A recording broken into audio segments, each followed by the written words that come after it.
Hello, I'm Yvonne from Verity Times, and today I'm so excited to be speaking with Amelia Burke-Garcia, who is an expert in health communication science and an award-winning health and behavior change communicator. She currently works as the program area director at NOC at the University of Chicago, conducting numerous research programs. She also has experience working as a campaign director for the Centers for Disease Control and Prevention. In this interview, Amelia will share insightful knowledge on source credibility assessment and why it's important in today's information landscape. Hi, Amelia. Hey, Yvonne, thank you so much for having me today. Thank you for being here. So, to begin with, can you kindly explain what source credibility means and why it is a critical factor in combating misinformation? You can also shed some light on the potential consequences of individuals unknowingly consuming or sharing misinformation without accessing the source. Sure, yeah. So source credibility really refers to the degree to which people believe and trust information that they are being given by other people or organizations around a particular topic, product, service. And people tend to trust more and believe more sources that present themselves as credible. Mm-hmm. I think, one of the challenges of today's media environment is the advent of social media. And as we've seen it evolve, it really has, in some ways, right, democratized information in that it has allowed for anyone, anywhere, at any time to have a platform, have a voice, and build an audience, and really talk about things that they are passionate about, that they care deeply about. And the people that follow them do, in fact, spend time, follow their content, and therefore trust them for information. That said, though, what that means is that it can really appear that people are experts in areas in which maybe they have experience, or maybe they don't have experience, but they can appear as an expert to the people that follow them and trust them for information on certain topics. And if that information is inaccurate, there are real dangers if people believe that information, if they then take that information and make decisions, based on that information. And those decisions can be, I work in health. So when it comes to health information, if people are making decisions based on inaccurate or less accurate information, that can be very harmful to themselves, to their families, to their communities. And so it's a really big issue in terms of understanding and being able to accurately assess the credibility of the sources that you're exposed to online and in social media, and therefore being able to make accurate judgments upon, about whatever the information is that you're being exposed to. That's actually a great response. And I'm just curious from your response, right? Do you think people actually think to do some research about the source that they're consuming that information from, right? Or because someone can present themselves to be credible, like maybe they write better or their appearance is great, or in this social media age and time, you just like them, right? Or based off their personal experience, they can now share information and sort of look like an expert, right? But do people actually, I'm trying to think for myself, like when I see some of the influencers on social media who come up as credible, I'm thinking like, especially during the COVID-19 pandemic, do people actually really think that these people know what they're saying, right? Because yes, we have some credible sources, right? But then there's still a mix in that whole sphere where you have some sources that are not credible, right? And so do people actually think about that when they consume information? Yeah, I think it's hard, right? I think people do believe that they do research when they're making a very important decision, right? So people, I think, do research if they're going to buy a new car. I think if there's, something related to their health, there is usually an intention to kind of learn more about whatever that thing is, right? Right. we have a new RSV vaccine coming to market, or it's in market now. People who may be available to get that vaccine are talking to their providers, maybe asking their friends, hey, have you heard about this? Maybe talking to their neighbors, doing some online searching. Oh, what's this whole new thing about, right? I do think that there's an intention for people to do that research. I think where the challenge comes in is that we are inundated with so much information nowadays, right? Whether that's because the news we watch, we're on our phones, we're on our computers, we're seeing advertising all over the place. And so trying to make sense of all of that information is very hard for us, right? I mean, our human brains can process a lot, but like we do need heuristics to create shortcuts to help us process all of this information. And I think when it comes to that, our heuristics, the kind of shortcuts we use to process that information, we rely on certain things that we know or are familiar, or we go to sources that we, that we already trust. And if those sources are providing us with information that is not accurate or less accurate or not complete, then we may take those shortcuts, and those shortcuts may then in fact lead us to false assumptions or wrong conclusions. And then we base decisions on those false conclusions or wrong assumptions. And so I think it's human nature. We all do it, right? Every person, no matter what we're going through and what our intention is, uses heuristics to kind of try and process everything that they've got to do in one day, right? So I don't think that is necessarily, there's no evil intent in that. I think that that's a natural human process.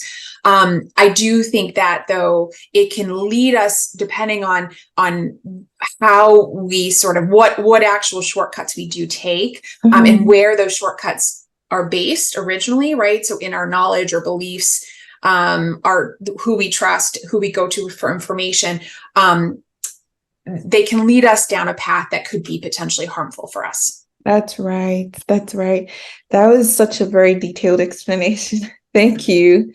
Okay, so to the next question that I have, right? And this also ties to what you just explained now. What do you think is some of the challenges people experience when assessing the credibility of sources today? And like, if possible, can you share certain tips to help them and every one of us pretty much navigate these challenges?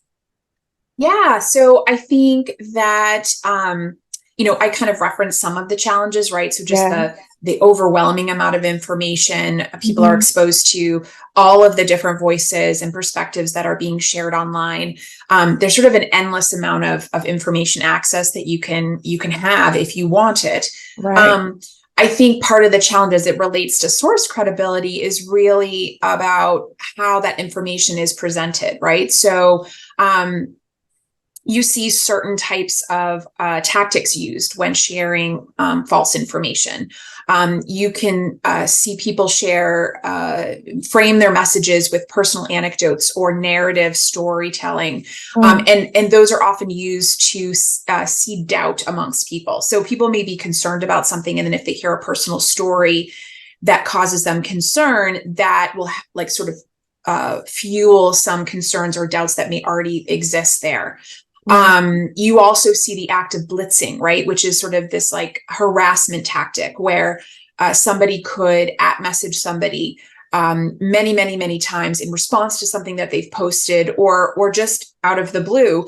And in those cases, you often see that many people will do it at the same time. So it's also, I think, sort of there's another term called astroturfing, right? Where you're sort of just like spreading a whole bunch of information, kind of inundating the environment at one time.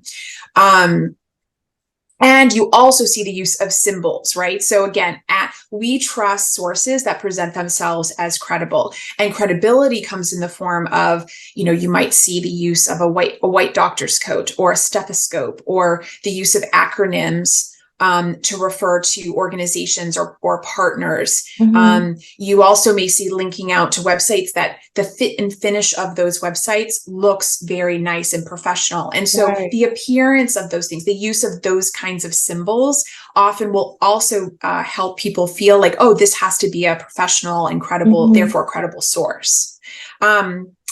So those are just some like tactics that are used that people should be aware of.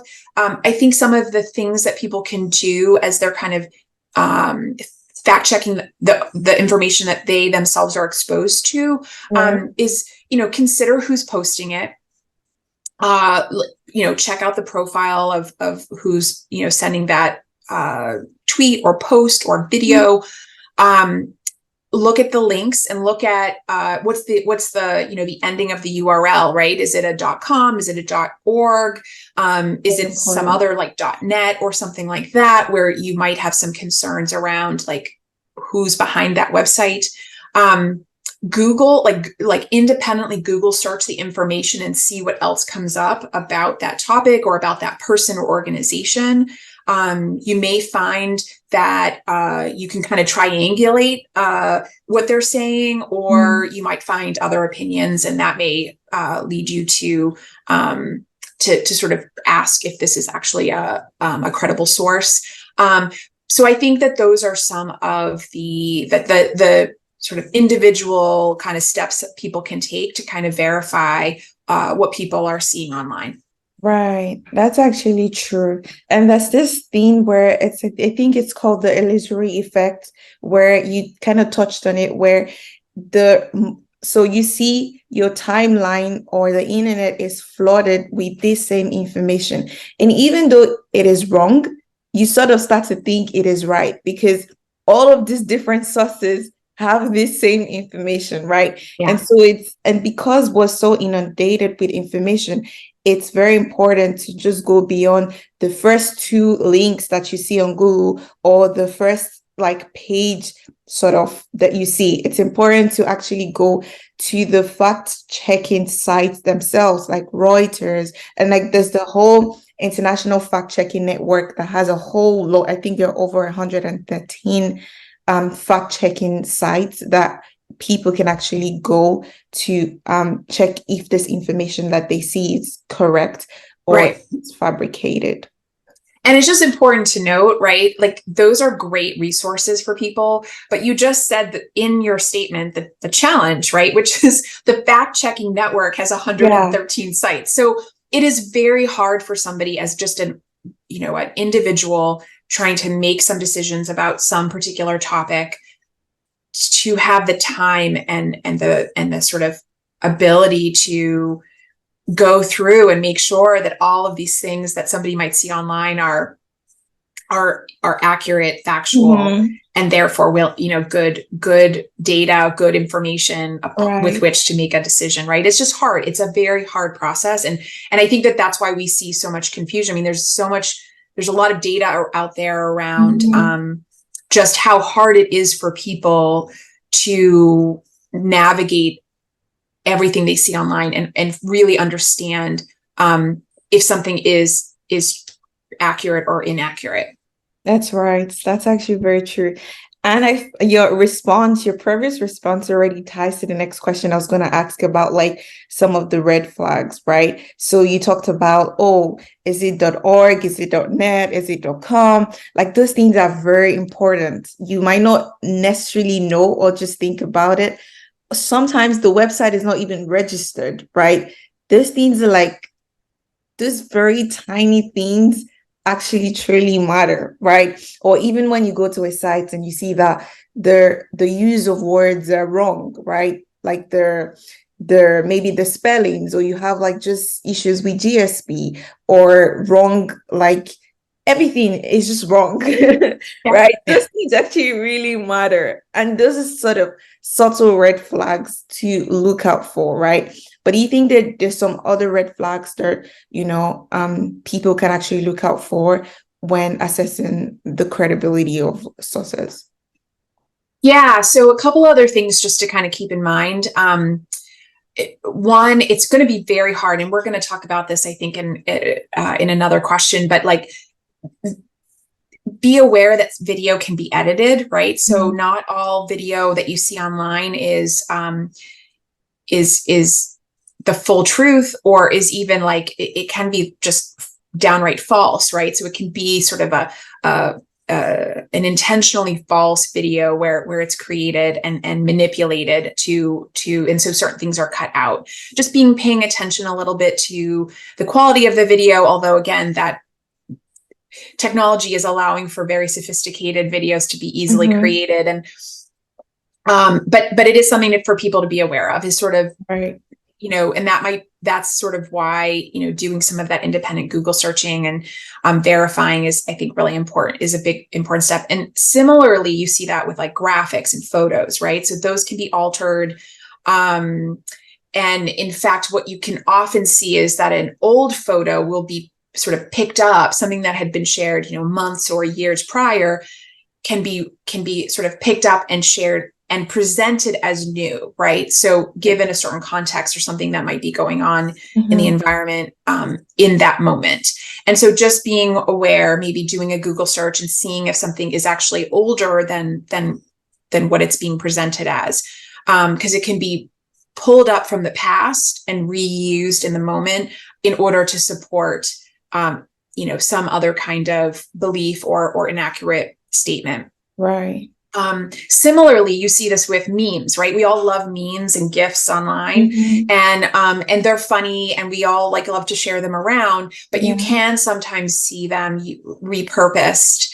While they might have been intentionally or intended for humor, they can be repurposed to support a particular agenda. And so just being thoughtful about what you're seeing used and how it's being used, and whether it was really meant to be kind of a funny thing, but now maybe something used with a more serious intention. Yeah. So those are just kind of some of the other red flags I would have folks be aware of. That's right. So there was a time something happened in Nigeria. There was like this protest that happened one time, right?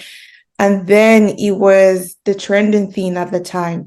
And so videos were released almost every minute or second on the internet saying that this is what is happening right now. Oh, this person just got shot and this and that. But those are like old videos that had nothing to do with what is happening, right? Yeah. And so in having to go back to Google and say, like, connect me to the source. Where did this come from? It's like old videos that didn't even occur in Nigeria, right? Maybe it was some other African country. And it's like, oh my God, people will believe at this point that this is what's happening. But in all honesty, this is just an old video that has nothing to do with this. Yeah. And I think it's that whole thing where, because the algorithm also favors like sort of these things where if people are interacting with the content, liking, sharing and stuff, and because at that point people are eager to know what's happening, these videos or these images go far, right? And it's like, but this is wrong, this is misinformation. And you touched on that, which I think it's actually very valid. Now to the next question, and this ties also to your previous response, like everything is connected. It's like, what are some tools, right, or resources that are available that can assist individuals in actually evaluating like these sources? We talked about Google and even maybe some other fact-checking sites, but like what other tools and resources are there that individuals can actually use, especially in this age where AI is taking literally the lead in almost everything. And it's like someone can actually, what's the thing where you do a video and it's not the person talking, but then you alter the voice to sound like the person, like some of these things. No, you're right. And I think, again, we may talk about this in a second, but I think AI is one of the things I worry about most with regards to misinformation and sort of manipulation of voices and content and perspectives, because we can now more easily create content that looks like it's coming, again, how information is presented. It looks like it's coming from a credible source, and yet it's completely made up. In terms of resources, there are a lot of new toolkits and recommendation sheets that have been put out over the last several years. A lot of universities have pages on, how to identify and assess misinformation, things to be on the lookout for. So I would recommend, doing some review of maybe some of your local universities or some of the big universities across the United States, or even some of the global universities. One of the ones I particularly like, I think, the Department of Health and Human Services in the federal government, HHS, and the Surgeon General have a health communications toolkit, a health misinformation toolkit, that I think does a very nice job of articulating kind of what the risks are, what to look out for, what are some of the tactics that are used. And I can send you, and you also may already have it, I can send you the URL for your show notes for this interview, and you could stick it in there. But if people want to just Google HHS, Surgeon General, Health Misinformation Toolkit, it will be one of the first results that pops up. That's a really nice one, and one that I've accessed in the past. That's actually true. The first day that I saw that, I was like, oh my God, something like this actually exists. It's so helpful and detailed, but very simplified, right? You don't have to like think a lot to understand what's here. Like, it's so simplified, and I really love that. It's like one of the first results that actually show up on Google when you check for. That's exactly cool. Yeah. Now to the last question, right? This has been so great a conversation, and I know that you talked a bit about this, but what do you see as like the future challenge or some of the future challenges and trends in the realm of misinformation and source credibility?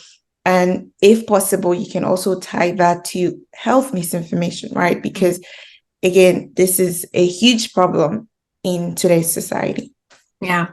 Yeah, so I did start to kind of mention some of these things, right? So, but I think one of the biggest challenges for us will be AI, and in sort of adjacent to AI, just the advances in video technology in general and audio technology in general.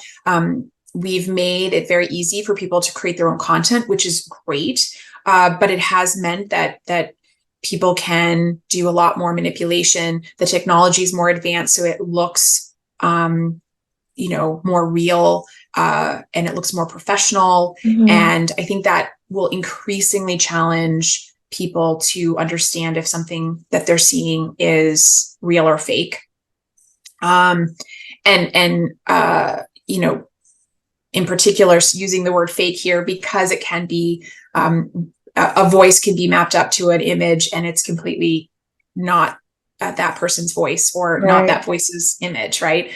The other area I think where we need to do a lot more work is actually understanding the impact of misinformation. There is a lot out there in the literature focused on the fact that misinformation exists, right? And that it's a concern. And there's a lot of anecdotes around people making, decisions based on inaccurate or false information.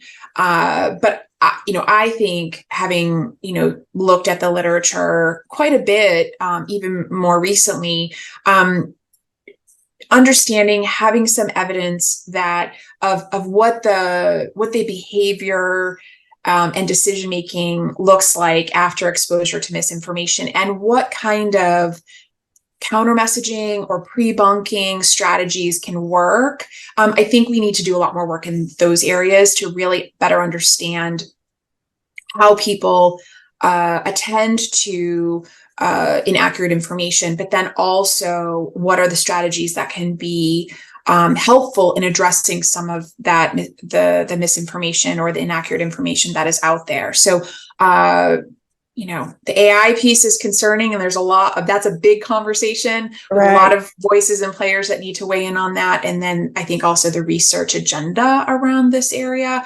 we need to invest more there as well. Awesome. Those are actually great beats that you've just highlighted right now. And I'm very grateful that this conversation actually happened because it's very needed, right? It's needed because we're in this age and time where everything is happening right before us, and just having to come from this whole pandemic where misinformation was literally everywhere, and it was even declared an infodemic because of the excessive information everywhere and how difficult it is to filter through if this is correct or if this is incorrect. But while there's some other strategies to debunk misinformation, right? Having to also pay attention to the sources where the information come from, it's also very important. It's an important part of combating misinformation, right? And that's why I really wanted us to have this conversation, right? And to let people know that this is something that you need to pay attention to when you source for information. So Right. thank you so much, Amelia, for this interview. I really enjoyed this conversation, and I'm very sure that our audiences will find this very useful and learn from it. So thank you. Oh, yeah, of course. No, thank you, Ivana. It's been wonderful to talk to you today, and just thanks so much for having me. Thanks for inviting me. Thank you.